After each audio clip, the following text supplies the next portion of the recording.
Itu kayak penamaan jalan ya. Nah, misalkan nggak apa kalau saya dulu ini sebenarnya program kerja yang paling program kerja yang paling sering.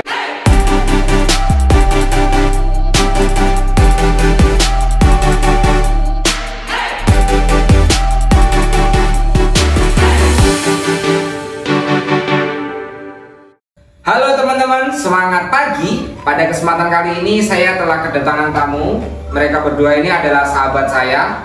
Ini ada Kak Agus dan Kak Rojak. Mungkin bisa disapa teman-teman semuanya. Halo teman-teman. Halo teman-teman. Nah, Kak Agus dan Kak Rojak ini akan mengulas atau membagikan terkait dengan program kerja atau Prokja yang dilakukan ketika KKN, kuliah kerja nyata gitu. Kalau Kak Rojak sendiri dari Prodi Pendidikan Pancasila dan Kewarganegaraan FKIP. FKIP berarti di pendidikan lah ya, intinya di pendidikan. Kalau Kak Agus? Kalau saya di jurusan peternakan, bagaimana masuknya Fakultas Pertanian. Fakultas Pertanian. Itu KKN semester berapa Kak? Saya KKN semester 5. Semester 5. Kalau Kak Rojak? Iya sama, semester 5. Semester 5. Kalau semester 5 itu KKN sudah masuk pada tahapan untuk menyelesaikan SKS lah ya. Ada nilai SKS-nya nggak kalau KKN? Iya betul, KKN itu salah satu SKS wajib Kak. Untuk di pertanian itu kalau tidak diambil di semester 5 itu nanti periode 2. Periode 2 itu harus diambil lah ya. Diambil.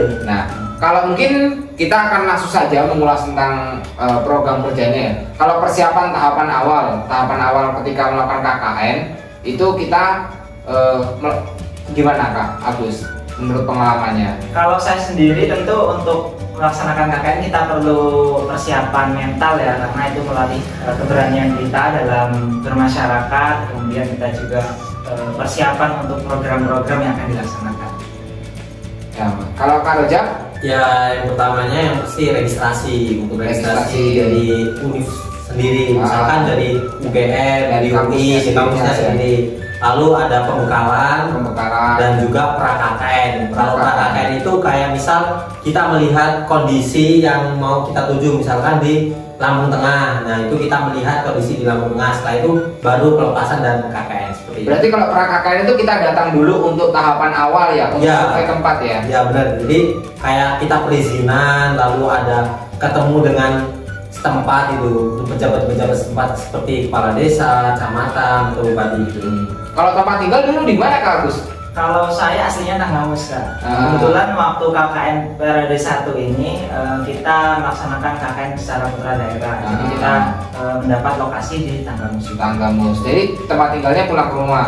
Tempat tinggalnya kita buat posko KKN. Buat posko KKN. Walaupun di satu daerah, cuman masih jauh juga dari rumah. Itu difasilitasi sama aparat desa atau kampus? Untuk tempat tinggal kita itu mencarinya waktu pra-KKN. Jadi saat pra-KKN kita melihat sumber daya manusia yang ada di desa tersebut, kemudian kita lihat sumber daya alam untuk melaksanakan membuat program kerja.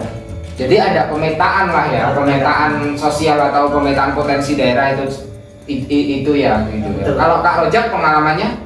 Kalau dulu saya KKN-nya di desa sendiri karena dulu masih COVID ya, itu dilakukan secara daring dan saya mendapat di desa sendiri.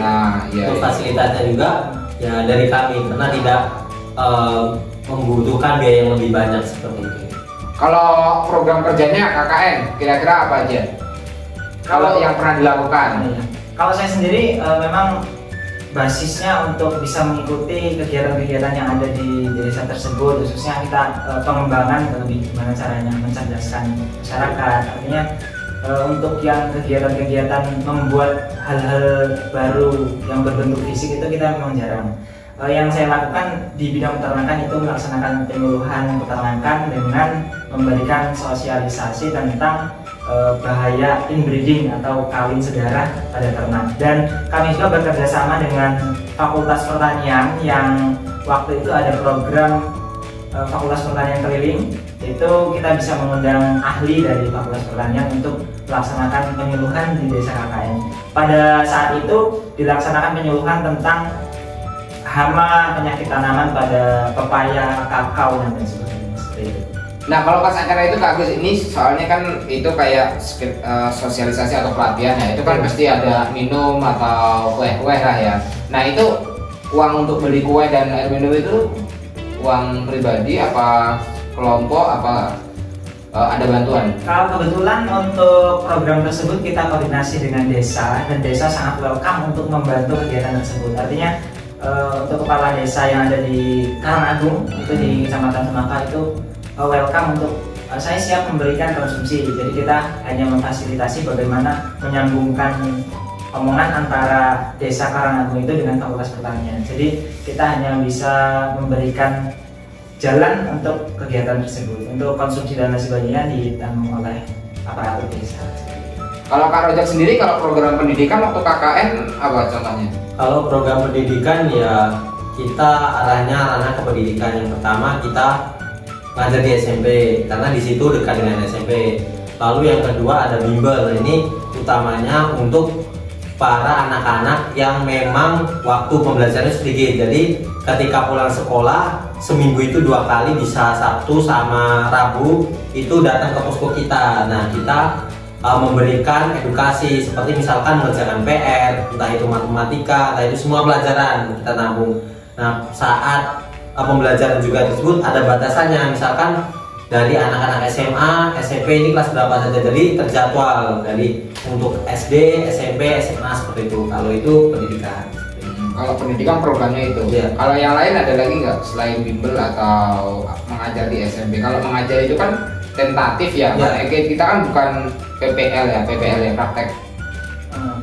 Pembelajaran itu yang langsung di ini kan ya kan tuh. Kalau program pendidikan lainnya? Kalau saya alhamdulillah itu ada dari MIPA, dari kedokteran juga. Nah, berhubung kemarin itu masih COVID ya 19, kita edukasi tentang pembuatan itu hand sanitizer. Itu kita buat sendiri. Itu dari jurusan dari jurusan ini ya, yang itu kayak kimia, anak kimia ya. Jadi kita juga ada anak kimia. Terus untuk kesehatannya kita mengikuti posyandu. Jadi itu kan ada anak kedokteran, jadi mengikuti posyandu. Jadi dia yang mengkonsep bagaimana posyandu ini lebih tertib, terus untuk mengikuti pemberian vitamin pada bayi gitu. Jadi ada pengobatan dan juga ada untuk kesehatan yang hand sanitizer tersebut.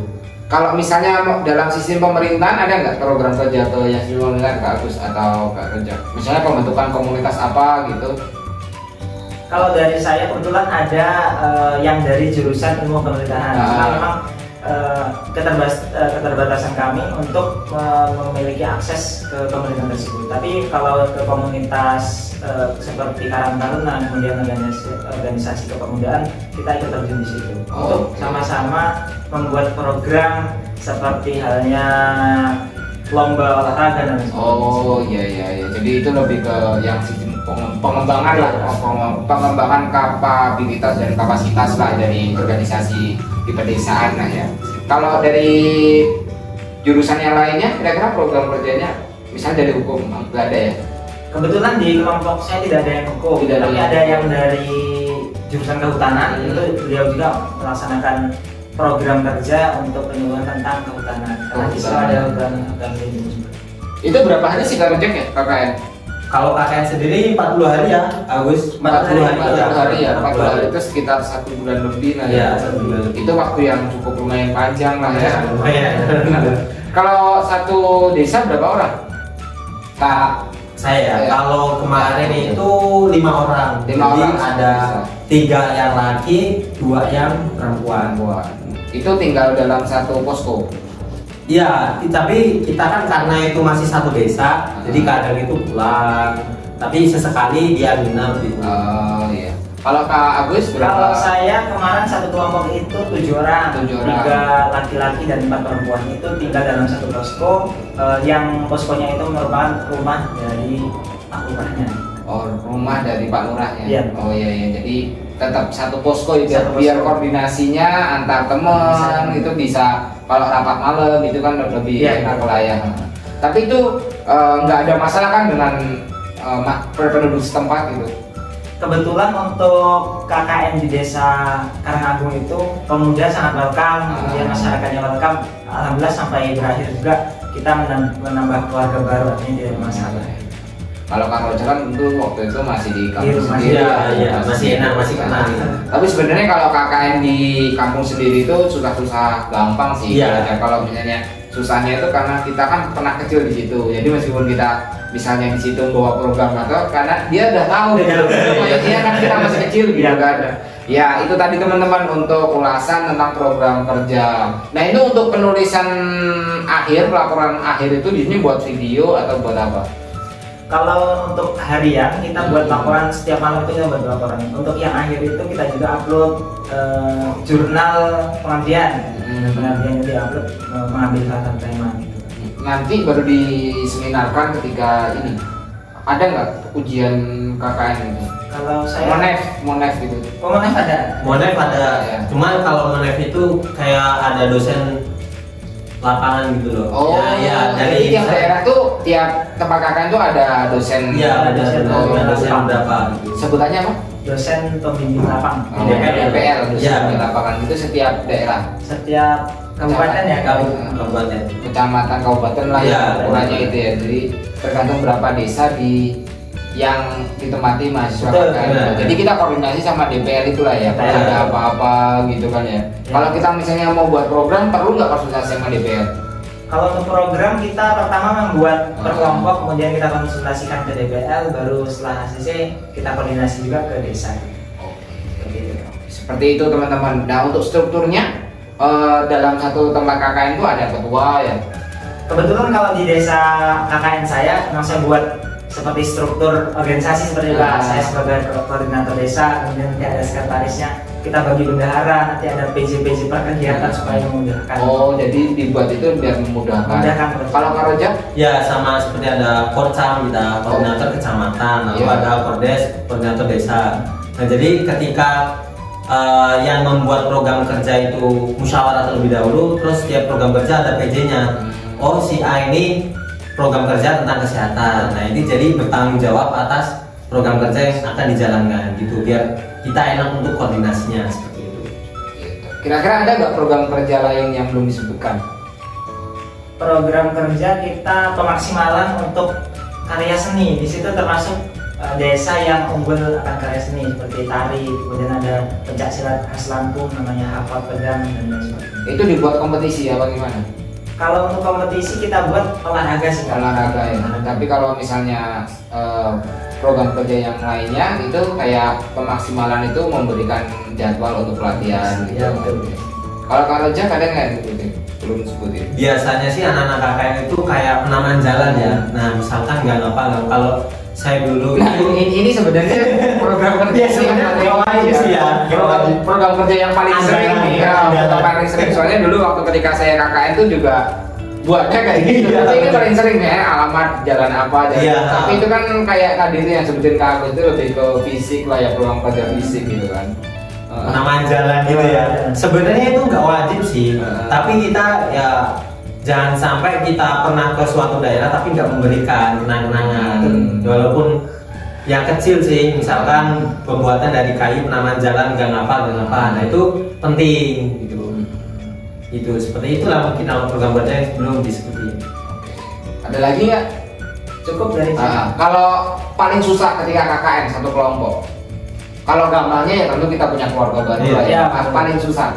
Paling susah tentu untuk orang-orang yang introvert mungkin ya. Kalau orang-orang lapangan kan sudah terbiasa untuk kegiatan-kegiatan secara offline dan kemudian sosialisasi dan lain sebagainya. Cuma untuk anggota tim yang memang karakternya itu senang sendiri itu kita agak sulit untuk menyatukannya gitu.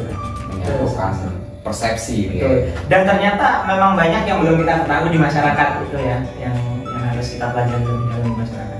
Ya, yang penting kita kan di mana bumi dipijak di situ Disitulah dijing. Istilahnya kan seperti itu ya. Jadi kita harus menghargai kebudayaan setempat, kebiasaan masyarakat setempat karena agar bisa diterima. Kalau Kak Roja yang Ya mungkin kalau misalkan sebentar. Kalau Kak Roja kan yang kalau Kak Agus yang paling susah, kalau Kak Roja yang paling mudah ya. Yang paling bahagia gitu. Mungkin kalau tempat saya udah tahu orangnya ya, si A, si B, si C.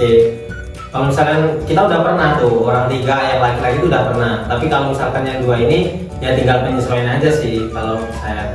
Jadi setiap berapa minggu sekali kita jalan-jalan ke pantai, terus bakar-bakar biar kita refreshing gitu. Kalau saya seperti itu. Oh itu yang inilah ya biar kita fresh lagi lah ya. Nah itu tadi teman-teman bahasan kita terkait dengan program kerja ketika melakukan KKN, dan ini berlaku untuk semua jurusan dan hampir mungkin mayoritas yang belum teman-teman belum pernah merasakan KKN dan bersiap-siap untuk merasakan KKN bisa banget program kerja yang telah disebutkan oleh Kak Agus dan Kak Rojak ini bisa menjadi rekomendasi untuk teman-teman. Barangkali hanya itu yang bisa saya sampaikan. Terima kasih.